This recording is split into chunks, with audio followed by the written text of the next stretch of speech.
Therefore it says, wake up, sleeper. Get up from the dead. Christ will shine on you. So be careful to live your life wisely, not foolishly.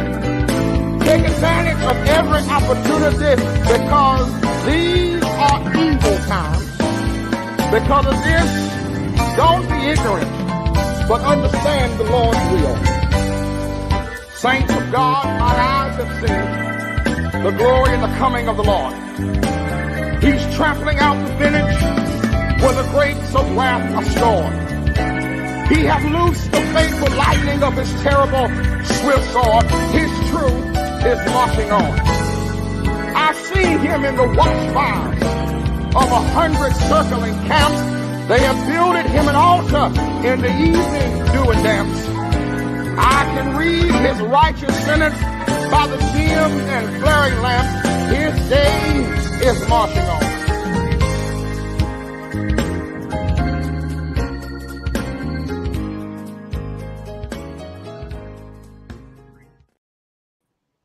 Hello, welcome to Conversation with Faith Leaders. This is Dr. Brandon Davis.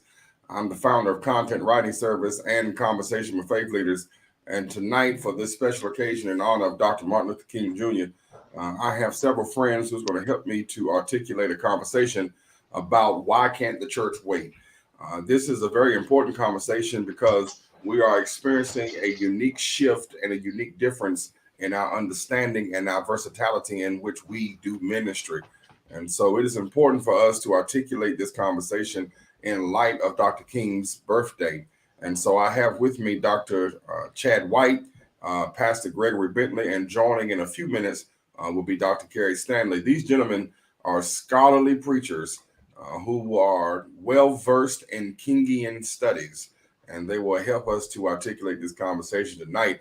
And so allow me to welcome these gentlemen to the broadcast.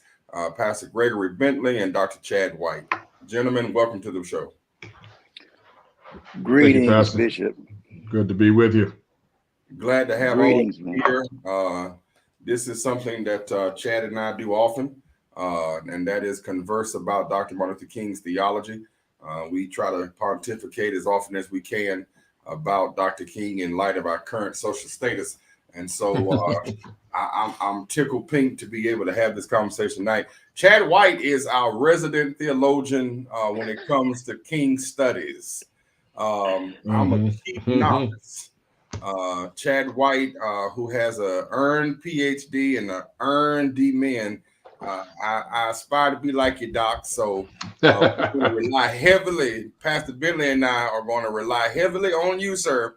Yes, sir. To learn us tonight on what it is we need to know. Somebody say amen.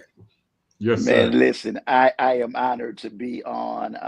No doubt, both of you brothers have done extensive work on King and the Black church and Black theology and the importance of developing a theology that speaks to the needs of the world in general, in particular to those whose skin has been kissed with a little extra dose of Mother Nature's son. And so I am excited. I mean, on this King Day that we celebrate, for me, one of the things that my work revolves around, my scholarship revolves around, is how do we keep King prophetic? How do we keep King cutting edge and radical?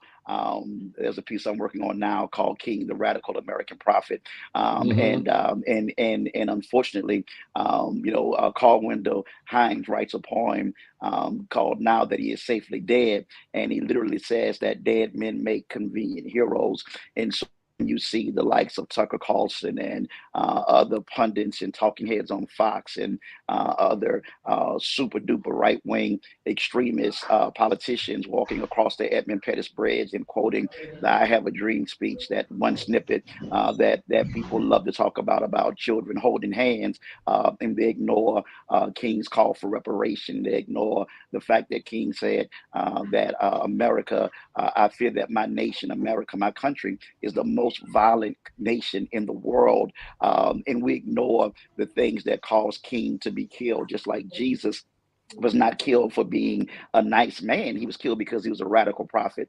And King, no doubt, was killed because of the same thing. And so I just want to be a part of this conversation and talk to some like-minded people that we can share with others as we reinvest in King and dig deeper into who he was, his theology, his ethics, his political philosophy, all of the things that made King who King was.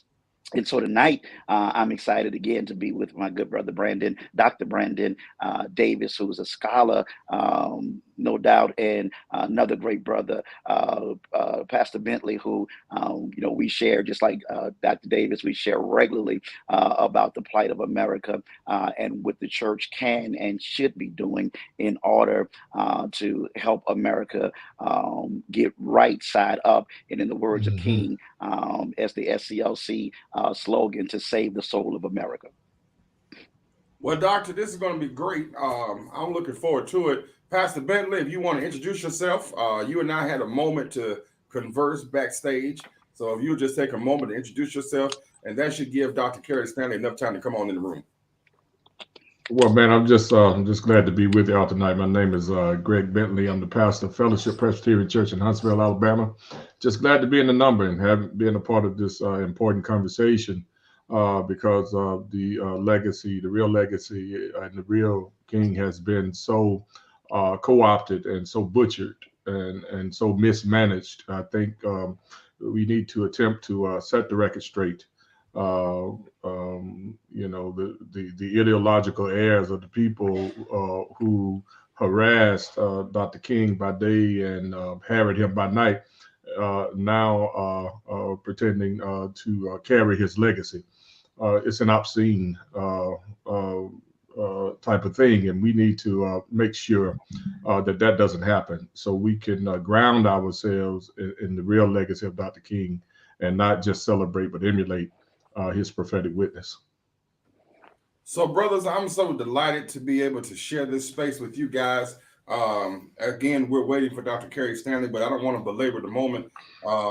We have a few questions that we're going to try to articulate tonight, and so jump in where you fit in. The first question, historically, what was the role of the churches? What was the church's role in the fight for social justice? For me, I see the church as being a vanguard, a leader, a place that was not corrupted or constrained by the dollars or powers of white supremacy. It was a space that was free to be prophetic, to use the word of God, to challenge laws, mores, social norms, and even twisted and demented theological propositions about the inherent value of human beings and the lack of value for Black people. And so the church has been, King says it this way. He says that the church is neither servant of the state nor master of the state, but we're the voice of conscience. And so I think that would be, in a nutshell, my perspective is that the church has historically, the Black church has historically been the voice of conscience, the moral voice, spiritual voice in America that has stood up to whatever has been thrown at Black people to say that this is not right, this is not just, this is not spiritual, this is not godly, and we need to get back on the right track as relates to what the word says about the value of every human being who's made in the image of God. Let me welcome my frat brother, my Masonic brother, my colleague, my closest friend, the Reverend Dr. Kerry Stanley II, who pastors the St. James Missionary Baptist Church in Pontiac, Michigan. Doctor, if you would take a second to introduce yourself, and then we're going to throw you in the deep end with the first question. All right. My name is Kerry Stanley. I am the proud pastor of the St. James Missionary Baptist Church here in the city of Pontiac. I am father, husband, friend, and just hippopotamously happy to be a part of such a great discussion tonight. Well, listen, Doc, while we have you Welcome, on the big screen, historically, Dr. Stanley, what was the church's role in the fight for social justice? Historically, in my opinion, the church's position was both a spiritual and a moral awakening. When you hear voices like Dr. King and many others,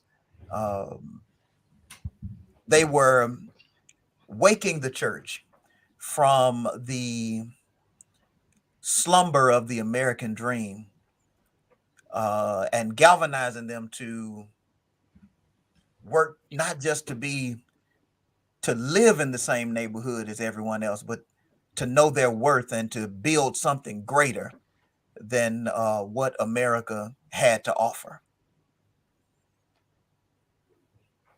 Pastor Bentley?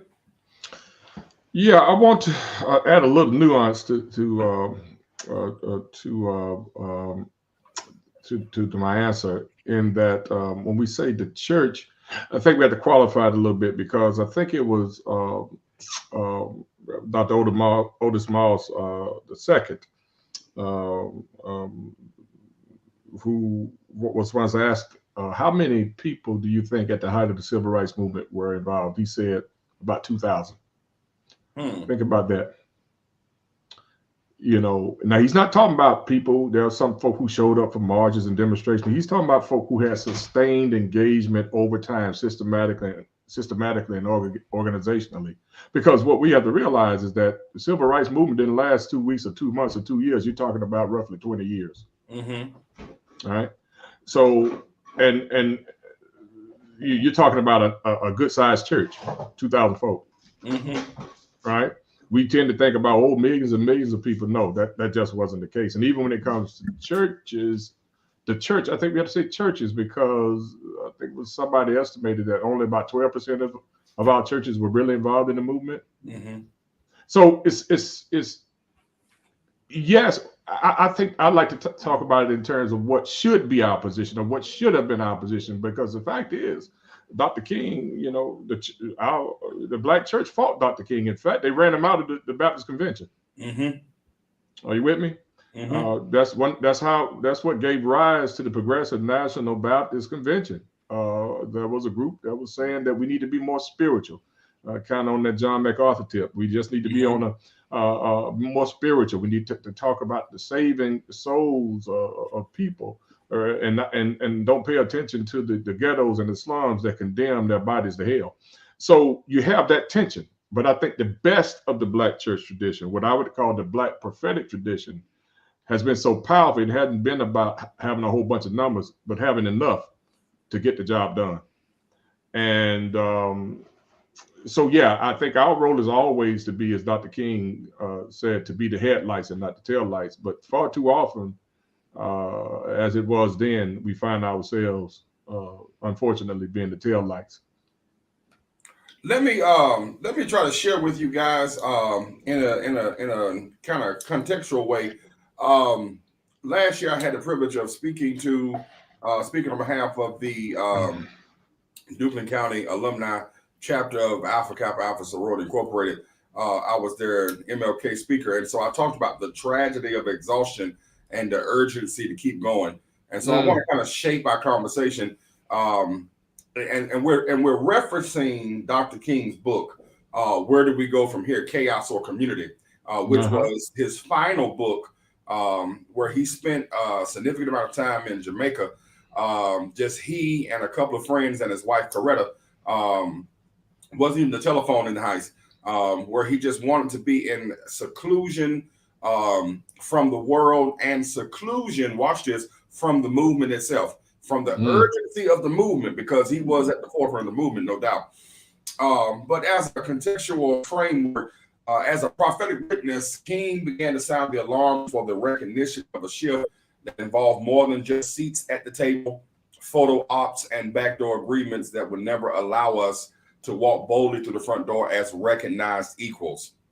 With all of the achievements during the torrid 50s and 60s, the groundswell of victory during the height of the civil rights movement and the development of a national agenda for Black people, King began to look deeper at the underlying and root cause for our continued institutional and sociological disenfranchisement as it relates to our growth and progress as a race of people and a people amongst other races.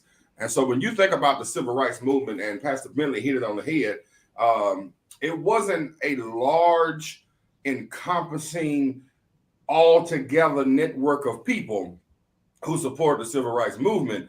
It was a handful of people sprinkled throughout the South who engaged in the work. And when you think about historically the church's role, that has always been the church's role in any issue as it relates to us as a people. It's never been a large aggregation of people. It's always been a handful of folks who got the work done. But what becomes cumbersome or burdensome, if you will, is the fact that those same people who kept the movement going are also the same people who got tired, right? Who were wore out from having to endure the weight of the movement. I mean, 2,000 people is not a lot of people. When you think about the large-esqueness of the movement itself. Any of you want to jump in before I hit question number 2? Sure. I would like to deal with this. I mean, I don't think that radical prophetic leaders ever have large numbers to follow them. Not committed, because King made it clear. King and others who came in ahead of the game, and Y.T. Walker and others who came in and showed up for the training, they let people know you may die. That are you willing to go to jail for multiple days at a time? Are you willing to deal with the fact that you may lose your job? The loan on your home may be recalled. All of the other ancillary and tertiary issues that come when fighting systems of injustice, systems and structures of injustice, where you're at the economic discretion of an employer. And so, it wasn't as simple as going downtown and saying we're going to protest and we're going to go back home. There was a price that had to be paid, and many Black and white men and women paid for that, for the freedom with their lives. So no doubt that's very realistic. We know that King, when he was assassinated after giving Beyond Vietnam speech at Riverside, that his approval rate, even Black folk didn't want to deal with King. And that's again part of what my work revolves around is reviving the real King. That it looks like that everybody supported King, but no doubt there were those of every persuasion, every race, every belief in culture who considered King to be this outside agitator, and nobody worth following along with the COINTELPRO, destruction of his character with the lies and all that other kind of stuff. That seems like a very realistic number and a very real scenario of a lack of fellowship, even though King has been lionized and given a holiday that no other person that is not a president has been given. Dr. White, so you said something there. So when I think about the sermon at Riverside Church, I think about in tandem the sermon he gave at the Washington Cathedral, where he talked about this Rip Van Winkle effect, sleeping through a revolution. Sleeping through a revolution, yes, sir. And the scary reality is that as we segue, unless you're the gentleman want to hop in on this, Chad kind of segued us already there. When you think about the response to the social ills, the stuff that we deal with on a regular basis, voters' rights is still a conversation after all of the work that was done from the movement of the civil rights movement itself. We're still trying to preserve voting rights for people of color.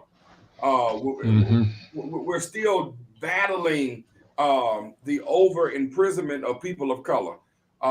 We're dealing with a lot of the issues that Dr. King battled as they came to light. And so when you think about folks sleeping through a revolution, I worry about the church, prophet witness, because it seems like we have no witness. Now, it could be hard, Pastor Bentley, but help me out. Well, I wanted to kind of press home the point by looking at Dr. King's first call, Dexter Avenue Baptist Church. He was preceded there by a lion of the Black church, the Reverend Dr. Vernon Johns. A major lion who cared less about what folk had to say, but he's a hero of mine, so go ahead. Oh, no question about it. No question about it. I mean, and he, in many ways, was a John the Baptist. He was a forerunner, crying in the wilderness, even before the movement proper got started off. Erudite, sagacious, one of the best preachers the Black church in America has ever produced. But here's the cold hard fact that Dexter Avenue, they ran him off. Yes, from because he was trying to break their false pride in their education, their educational attainments, and they were the elite Negroes in Montgomery, so they thought. And he was saying, what good is that? What good is you? How does your elite status help the rest of us? How does it contribute to our forward motion as a people? And they eventually ran him out of it, and they thought they were getting somebody that was more malleable. They didn't know they were jumping out of the frying pan into the fire when they got Dr. King. And they were ready to run him off too, but God had a higher calling for him when he became president of the Montgomery Improvement Association, and which really launched him into his public ministry. What I'm trying to say is that when you look at the Montgomery bus boycott, we talk about it were Black people. Well, I think we got to be more specific. Those were working class Black people. Middle class Black people had cars. They could drive. Those were working class day laborers, people who didn't have cars, who had to suffer the indignities of having to sometimes get on the front of the bus and pay your fare, and then you get off to go get on the back, and the white driver would drive off, and you couldn't. There was no recourse, for those people who say that, oh well, we're just fighting to be in proximity to white people. No, it was about much more than that. It was about affirming our somebodyness, that we mattered, that you don't get to treat us like that, and there would be repercussions for that. So it was really a working class Black folk revolt with the Montgomery bus boycott. And there were other educated Black people that took place, no doubt about it. Joanne Robinson was a professor at Alabama State, and she used they didn't have copiers, then they had what they call mimeograph machines. She used those mimeograph machines on Alabama State's campus, which could have gotten her fired, because Alabama State was a state school, of course, under the old segregated system. And she could have been fired for participating in the movement, but she did so, running off those notices for the boycott to spread them around town. So I think we have to be sober in our assessment of it was a mixed bag with a lot of us. And I mean, there were many churches that they don't come in my pulpit with that stuff. We don't want to be bothered with that mess. That's still today, Reverend. Still today, Doctor. Yeah. No question about it. But here's the thing: is we'll enjoy the bounty of struggle, but we don't want to struggle. That's right. We enjoy the bounty of struggle, but we don't want to struggle. There are many of us who are eating well. Being a son of both SNCC and SCLC, I see the fallout from it. I see the veterans of that movement who are basically suffering from PTSD, just like soldiers of war, because they were at war. Yes, sir. I know of those veterans now who know they're being surveilled, who know their phones are being tapped. There's a price to pay for this type of work, man. That's right. This is no joke here. And I understand why most people say, later for that, because it literally can cost you your life. But the way I understand the call of Jesus is the way Dietrich Bonhoeffer said, when Christ calls a man, he bids him come and die. Yes. And that's the call. Yes, sir. You mentioned Vernon Johns, Pastor Bentley. One of his famous sermons is called Transfigured Moments, which was published in 1926. Vernon Johns said, the whole creation groaning in travail and pain together and waiting for deliverance, one in need, one in destiny. If drunk with sight of power, we incline to boastings and vauntings, the seers on the heights say to us, out of the wealth of the ages, not by might, nor by power, but by my spirit, saith the Lord. Vernon Johns was one of those precursors who was agitated at the sight of apathy. Yes, sir. The apathy of the Black church birthed out of struggle, birthed out of a horrid, tumultuous past of being dehumanized. Vernon Johns was angered at our level of apathy because we had cars, because we had education, because we had a couple of schools, because we had a little money. And I want to ask this question because this conversation will get away from us. I want to ask this question. How did King view the church in relation to his leadership's position in the fight? How did King view the church? If you take time to assess Dr. King and the movement, now assess it in light of leadership's position in the fight. Where were the preachers? Where were the local lay leaders? Go ahead, Chad. King comes from a long line of prophetic leadership. Okay. Everything around him, from his upbringing, being the son and grandson of preachers, going to Morehouse, being around Benjamin Mays, being down the street from Wheat Street, his father's church, being near Howard Thurman at Boston, and all these other places. The mantle was no doubt was on him. But he had a passion for the church. And so many times, again, and I keep going back to this. This goes back to what I'm trying to do in my scholarly work, is that King said, above all things, I'm a Black Baptist preacher. Yes, when sir. People were trying to get King to consider running for office and for president, and there was a time when he was with Dr. Spock, and they were talking about that being a ticket. King says, no, I'm a preacher, and my work is grounded in the context of the Black Baptist Church, but then that is grounded in the Judeo-Christian ethic as paradigm, as sponsored and modeled by Jesus our Christ. And so King had a high estimation of what the church should be doing. And Lewis Baldwin, matter of fact, I was just reading this today, Lewis Baldwin, The Voice of Conscience, and I encourage you to get it if you really want to look at King's perspective of what the church should be doing, Black church, white church, whatever, should be doing, challenging the Black church to do better and condemning the white church for their atrocities and being silent and complicit in maintaining a system of white supremacy. But King chastises Black preachers. He says that if you have a theology or your preaching is not concerned about men's welfare on earth, what do you really have? And I think that one of the questions that we talked about was this whole otherworldly concept, is that there was so many churches, going back to what Greg said about this white theology of just wait till you get to heaven to get together, wait till you get to heaven and everything is going to be right, and if my theology is only centered around people's souls and not the slums and the unemployment and underemployment and the racism and bigotry and patriarchy and sexism and all those other isms that deny the inherent value of all humanity, do I really have the gospel? And so for King, his expectation was that the church would be actively engaged as an agent of transformation and change within the context that local church existed. King expected the church to be the embodiment of Christ within the context of community. And anything short of that would be missing the mark that carpenter from Nazareth that was born on the other side of the tracks challenged the church to do.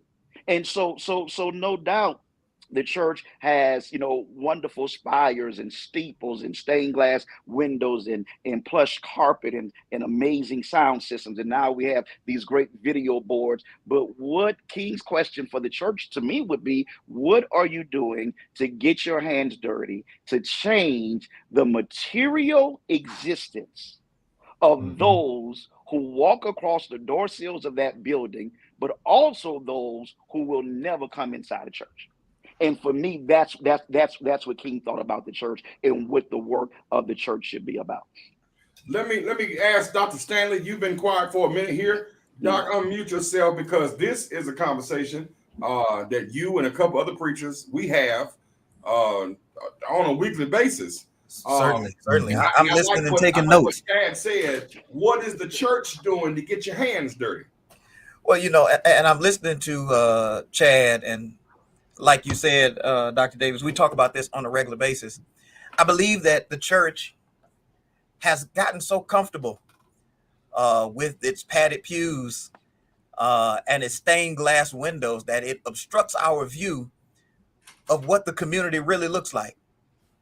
And we would rather wait on the people in the streets to get themselves together and join us in comfort than to make ourselves uncomfortable to clean up our community.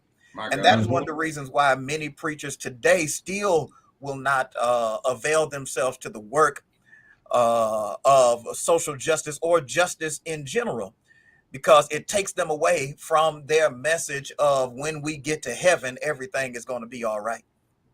Well, I don't want to wait until I get to heaven for everything to be all right when I've got abandoned houses on the same street of my $1 million church, or I have people walking past my church who muffler is dragging the ground. What am I doing to engage my community and make the community in which I serve better? Jesus said that we are the salt of the earth.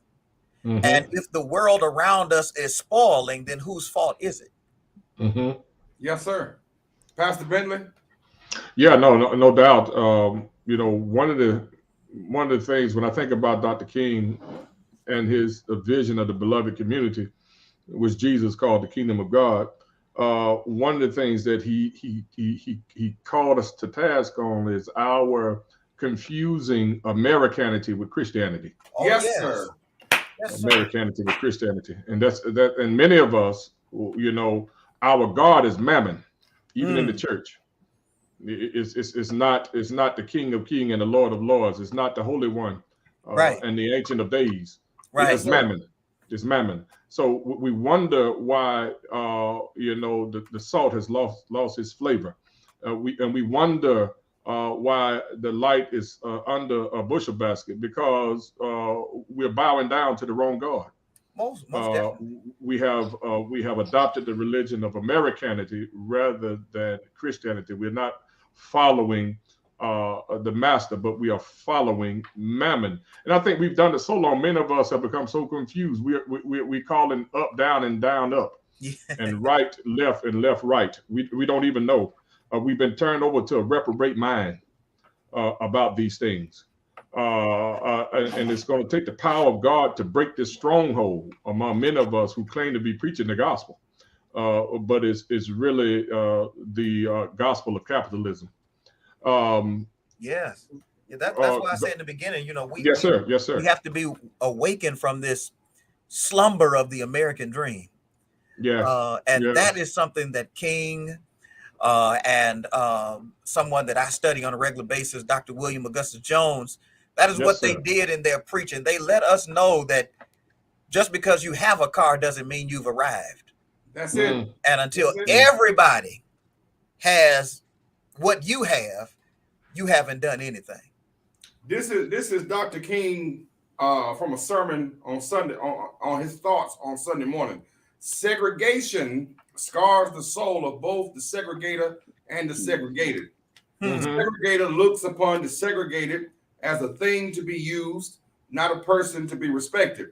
Segregation substitutes an it relationship for the I-thou relationship. Thus, it is utterly opposed to the noble teachings of our Judeo-Christian tradition. Now, this is Dr. King on the church 11 o'clock being the most segregated hour. But let's be realistic here that we as Black churches, as Dr. Stanley said, segregate ourselves from those who are truly poor, those who are the truly needy, those who are struggling at the weight of all of social issues because we are comfortable in our padded pews and stained glass buildings. And unless you're willing to transform into what we deem acceptable and appropriate for church, we're not going where you are. My sister Tina, let me throw this at you, Chad, because I think you're going to like this. My sister Tina always said, when the pandemic hit, the church was silent. When the pandemic hit, the church went away. And I took that to heart. I was offended at first because, I was like, no, the church was very much present. But I listened to what she was saying. We had empty buildings and we had young kids who needed Wi-Fi to go to school virtually. We could have set up desks and chairs. We could have provided breakfast and lunch for those kids in our empty, spacious, multi-purpose buildings that we paid $1 million+ for. We could have done something. When the community really needed the church, where was the church? I think that again, King gives redress to that issue when he deals with that sermon about who is your neighbor. He argues that he literally takes that question and sets it down on a curvaceous road from Jericho to Jerusalem. And I think that understanding that concept in the context of doing the work of civil rights and social justice and authentic Christianity, that literally helps us to move beyond our comfort zone, to reach out to that man, that woman, that child that's on the Jericho road that has been beaten for whatever reason. That it's their fault, that it's the system, the structure that allows Jericho roads to exist. It's a lack of law enforcement, whatever it is, politicalization of those issues. And so I think that whole piece of loving your neighbor, but it goes back to human dignity. That when I recognize everybody has essential value because they are made in the amigo Dei, they are made in God's image, I can move beyond wearing my 3-piece suit. And King talks about the preachers with the long wheelbase in their Cadillacs, and reach out and reach across the street, or reach down the street, or reach in the crack house, or reach into the home with the woman that has multiple single children and on welfare, the brother who just came home from prison, or the brother who's raising his children by himself, to help to meet his needs and to love him back into health, love him back into the church, and love him back into him being able to walk in self-actualization, in the freedom that God has made him and her to have. That's a classic sermon Dr. King preached called The 3 Dimensions of Life. He said, I sought my God, I could not find. I sought myself I could not find. I sought my brother and I found all 3. It really resonates with the call of Abraham in Genesis 12. There's an important piece in there. It says, Abram, I'm calling you to go to a place of which you know not. There's no GPS, there's no map, you just go. And the Bible says that Abram went, and it says, through you, I will bless all the families of the earth. Notice now, I will bless all the families of the earth, not a certain race, not a certain tribe, not a certain ethnicity, not a certain, I will bless all the families of the world. So one of the litmus tests of whether or not we're being fruitful in ministry is, are we being a blessing to anybody other than ourselves? Reverend, you talking heavy, sir. You talking mighty heavy. This is a good segue. Why has the church apparently lost its place as a leader in the fight?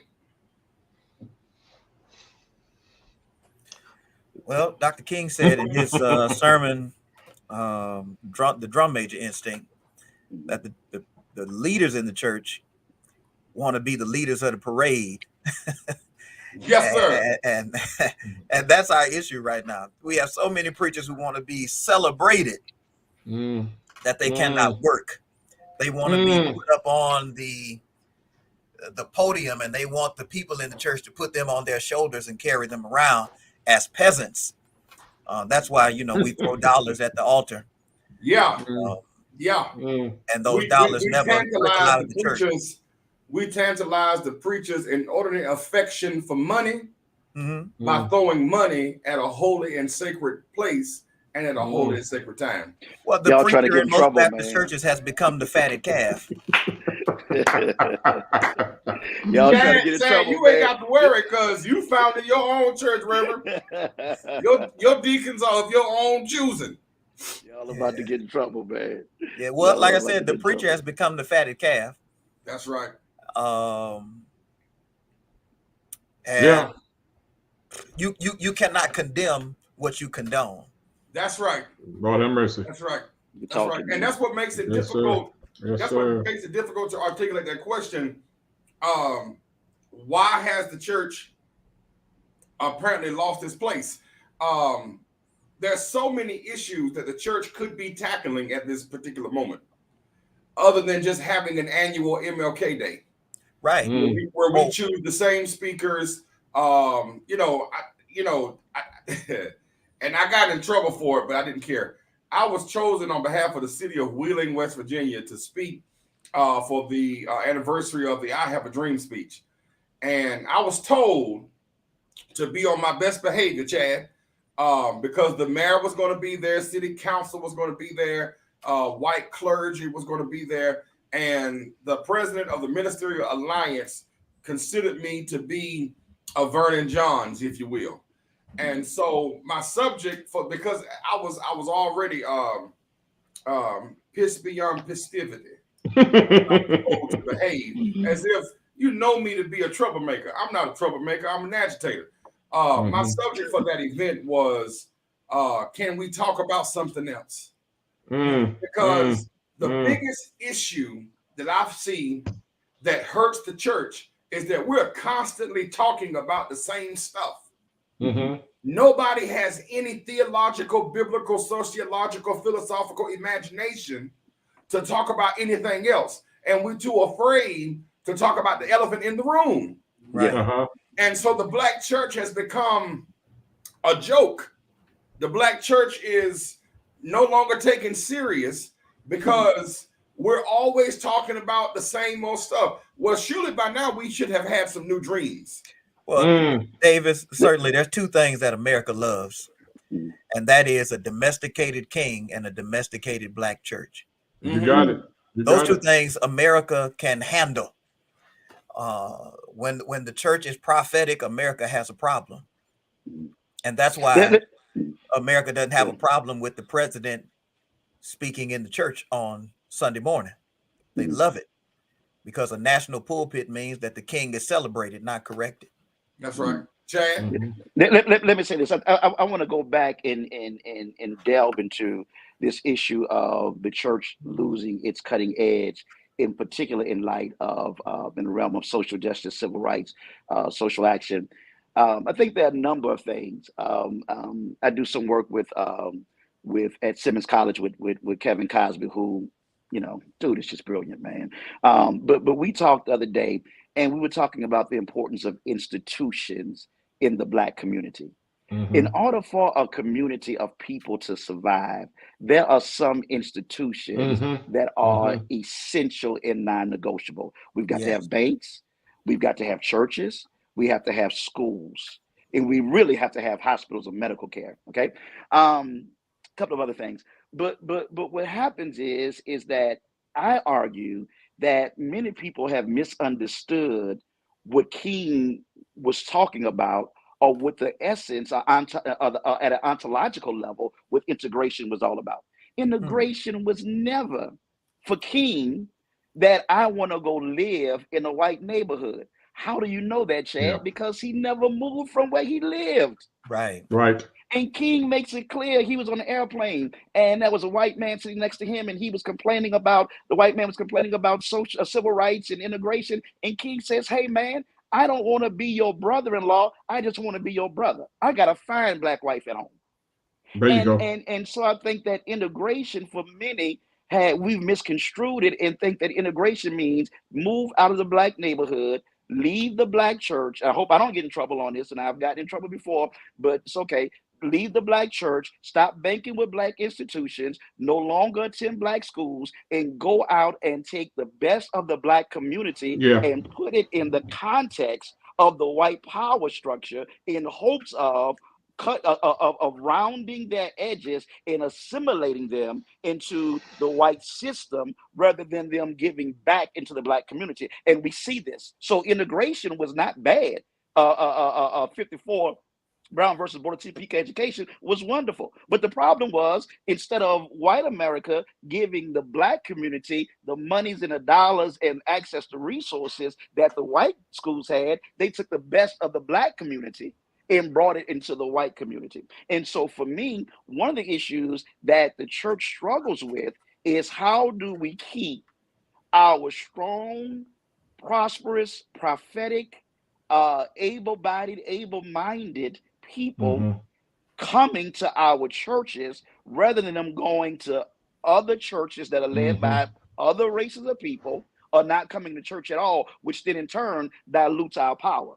And I had to have this conversation with a colleague of mine who was not attending a church, and we, and she's very strong into womanism and social justice and civil rights. And I began to explain it to her, and she actually went and joined a Black Baptist church. When I began to explain to her how her gifts can be used in the context of the Black church to further the cause of Christ, the big umbrella, and under that umbrella, dealing with the cause of Black people in their fight for liberation, in the words of Cornel West, when he says, in this American hypocrisy called democracy. And so I think that the church has to be intentional, that we have to be willing to have conversations about how important it is for Black people to attend Black churches. I know I probably got in trouble for that, but that is so important. Watch this, if when George Floyd got killed, if when the young man with the hoodie that got killed with the Skittles, Trayvon Martin got killed, if your pastor does not have something to say on Sunday morning to your 16, 17, 18-year-old son, my 18-year-old son, 6'2", and a size 13 shoe, got big crazy hair, wears a hoodie all year long, I need my pastor to make sense of what happened, grounded in the Bible, that God still speaks to and cares about people that have been disenfranchised and marginalized and killed simply because of their skin color.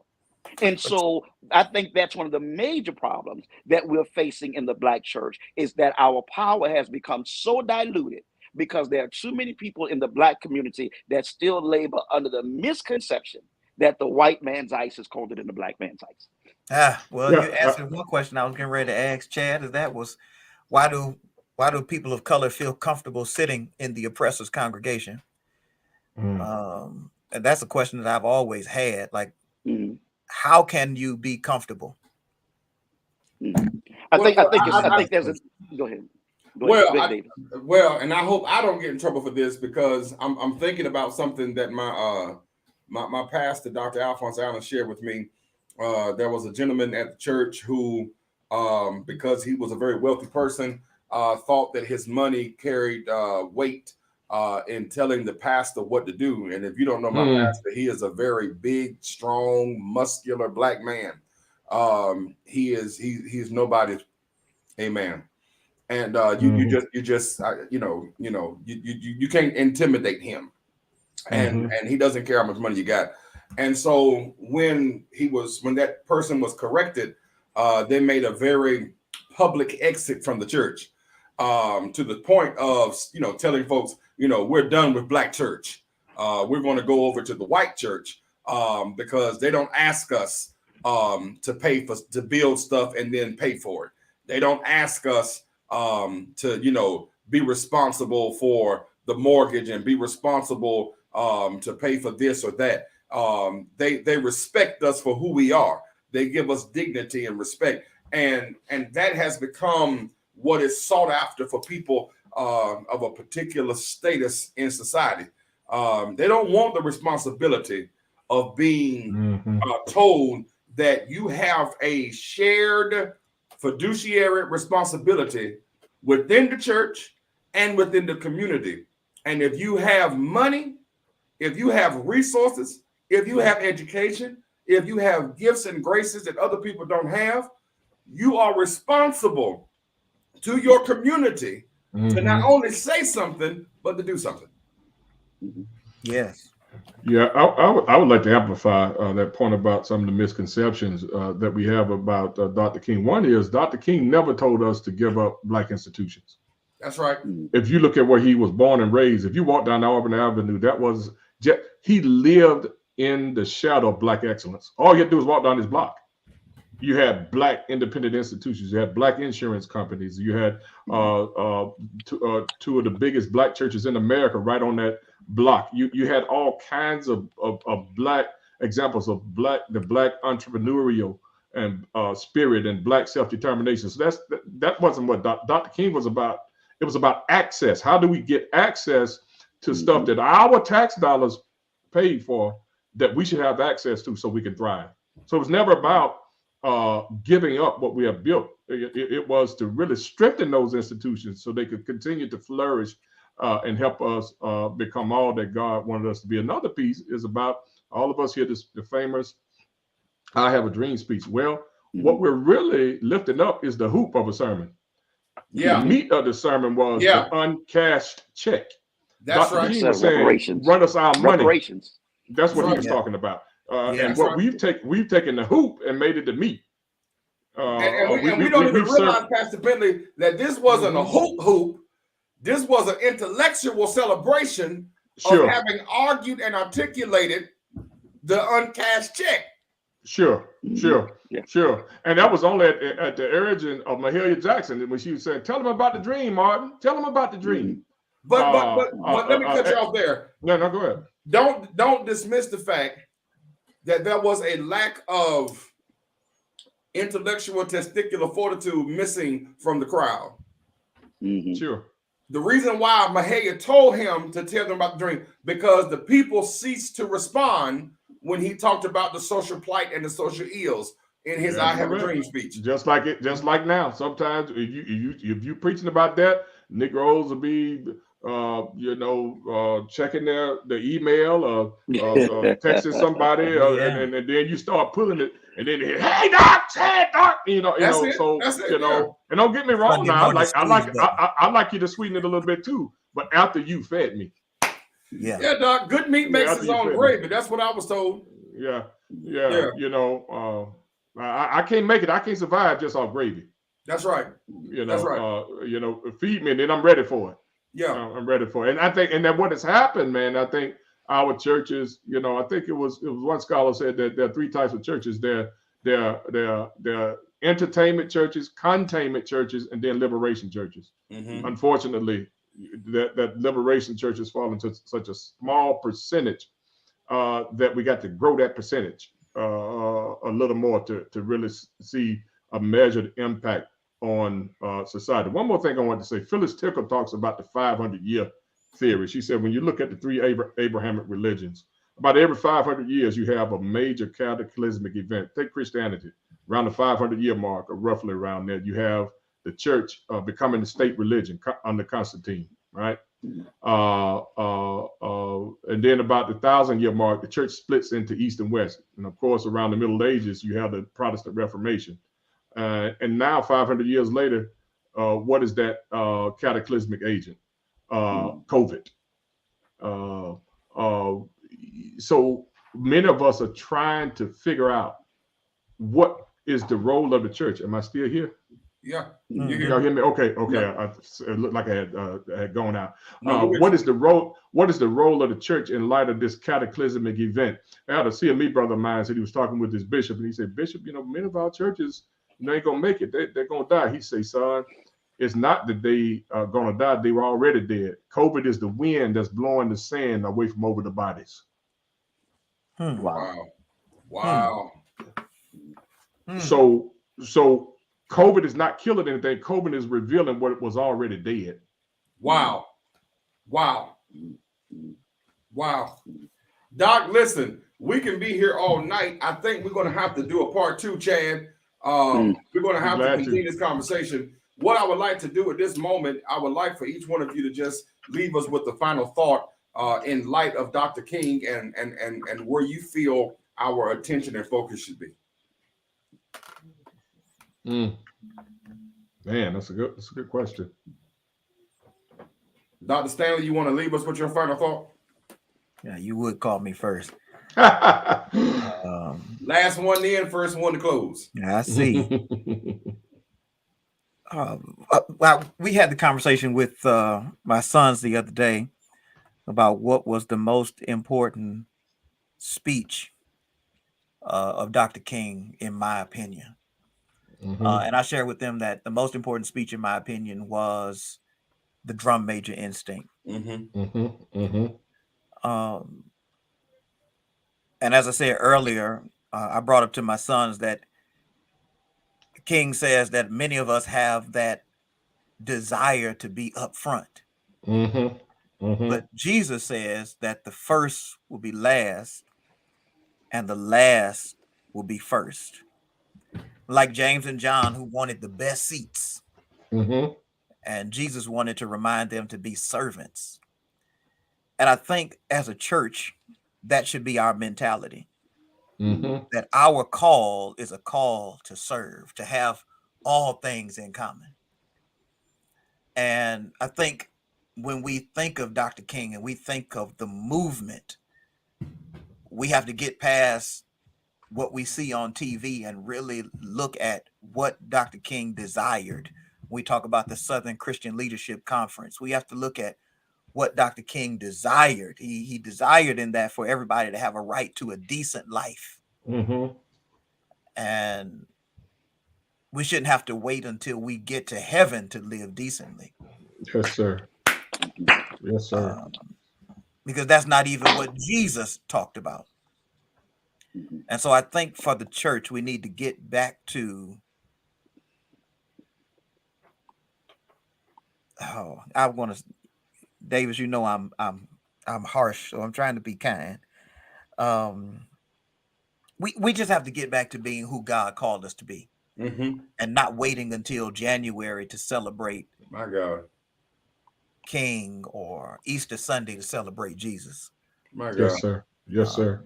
I'll quit there before I say something that get us banned from Facebook. Yes, sir. I think, for me, the meat of the prophetic message is, and you'll see it in all the prophetic corpus of the Bible, all three of the three major prophets, Isaiah, Ezekiel, and Jeremiah, and the 12 minor prophets. But I think Micah 6 and 8 sums it up. He has told you, O man of dust, what is good. And what does the Lord require of you but to do justice, live mercy, and to walk humbly with God? To me, Dr. King embodied that, and the church must be about that business as well. Yes, sir. Dr. Chad White. Dr. King, speaking in 1966 at the Temple Israel in Hollywood, Los Angeles, Hollywood, California, he says this: when silence, he was talking about the importance of the Hebrew prophets and why prophetic preaching, liberation preaching that sets people free in every area and aspect of their lives. Preaching that speaks truth to power, that proffers an alternative ending to the current existential circumstances that people are dealing with. He says when silence threatens to take the power of decisions out of our hands, one looks into history for the courage to speak, even in an unpopular cause. Looming as ethical giants as those extraordinary of men, the Hebrew prophets, they did not believe that conscience is a still small voice. They believe that conscience thunders or it does not speak at all. They were articulate, passionate, fearless, attacking injustice and corruption, whether the guilty be kings or their own unrepentant people, without physical protection, scornful of risk, evoked by their unpopular messages. They went among the people with no shield other than the truth. Today, we particularly need Hebrew prophets because they taught that to love God was to love justice, that each human being has an inescapable obligation to denounce evil where he sees it or she sees it, and to defy a ruler who commands them to break the covenant. The Hebrew prophets are needed today because decent people must be imbued with the courage to speak the truth, to realize that silence may temporarily preserve status or security, but live with the lie is a gross affront to God.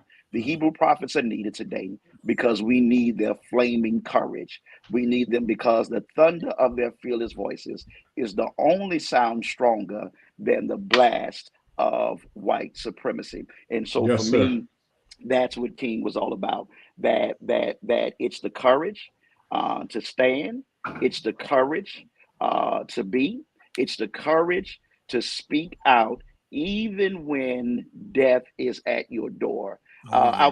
I was amazed. I was just reading an article today that King was speaking in Yellow Springs, Ohio, up at the college that Coretta went to. The name escapes my memory right now, but there was a death threat. There were 10 people that got together for the purpose of assassinating King.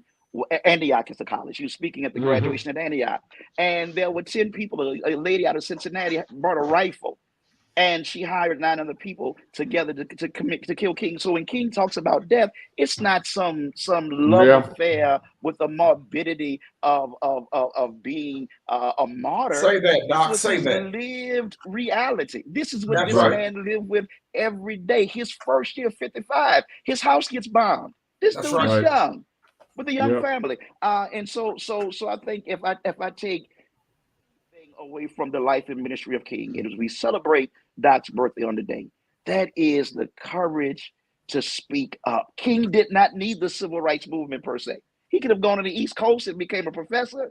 He could have done fine in a northern church and made plenty of money and done well. But his heart was to go back to the South and to be the Moses, although that was not his intention to be the Moses, but he became our Moses at an ontological level. And he spoke truth to power and declared to let, God said, let my people go. Watch this. So that they may worship me, so that they may become all who I've destined and designed them to be. And so for me, King is about courage. Yes, sir. Listen, ladies and gentlemen, this has been an amazing, well-articulated conversation. I want to thank Pastor George Bentley. I would like to thank Dr. White. I would like to thank Dr. Carrie Stanley for taking time out of their busy schedule to be with us tonight. As always, I try to leave you all with a final thought, and I would like to share this as we go. What have we done with the works, intelligence, and cultural sacrifices King made for us to achieve human equality? What have we done with our right to vote? What have we done with our right to quality education? What have we done with our right to sit at the national table of decision making? While we have made much progress since the days of King, I'm sad to report that on a level, the fight for social change and social advancement has fallen on deaf ears. Ears that have become satisfied with the crumbs that fall from the master's table. This has been Conversation with Faith Leaders. I'm glad that you tuned in tonight as we articulated the conversation about why we can't wait, the Black church taking her rightful place in the fight for social justice. We'll see you next time.